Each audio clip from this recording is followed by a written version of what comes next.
কারণ হলো নবীনগরে আমাদের রাস্তা কাঁচা, আপনাদের প্রশাসনে গাড়ি যেতে পারে না। গাড়ি না যাওয়ার কারণে তারা অপরাধীরা সাহস করে অপরাধ করে যে গাড়ি আসতে সময় লাগবে, আমরা তার আগে চলে যাবো অপরাধ করে। এই কারণে ওখানে অপরাধটা খুব বেশি হয়।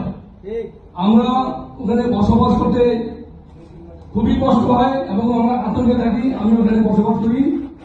রাস্তাগুলা অতি জরুরি পাকা করা দরকার। আমি অনেক চেষ্টা করতেছি রাস্তাটি করার জন্য। আমার বড় সভাপতি আজমল ভাই, সিনিয়র সভাপতি নানু ভাই সহ আমরা সিটি কর্পোরেশনে একটা আবেদন করেছি।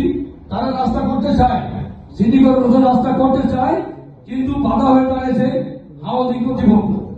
হাউজিং কর্তৃপক্ষ উদাসীনতায় রাস্তাগুলো আমরা করতে পারি না। হাউজিং কর্তৃপক্ষ যদি একটা দরখাস্ত দেয় যে আমরা রাস্তাগুলো চাই, তাহলে সিটি কর্পোরেশন রাস্তা করবে, কোনো সমস্যা নেই, কোনো বাধা নেই। তারা গরিমসি করে। তো আমরা এই ব্যাপারে আরো চেষ্টা করব, যদি সম্ভব হয় আপনাদের সহযোগিতা আমাদের নেওয়া লাগে, আপনাদের সহযোগিতা নিব, আপনারা আমাদের সহযোগিতা করবেন।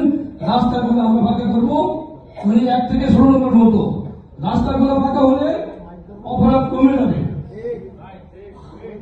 আরেকটি কথা, এই যে কিশোর গ্যাং, মাদক সেবী, এদেরকে গ্রেপ্তার করার পরে 1 সপ্তাহ 15 দিন পরে এরা জামিনে বের হয়ে যায়। প্রয়োজন হলে আপনারা সরকারের উচ্চ মহলে আলোচনা করে আইন সংশোধন করে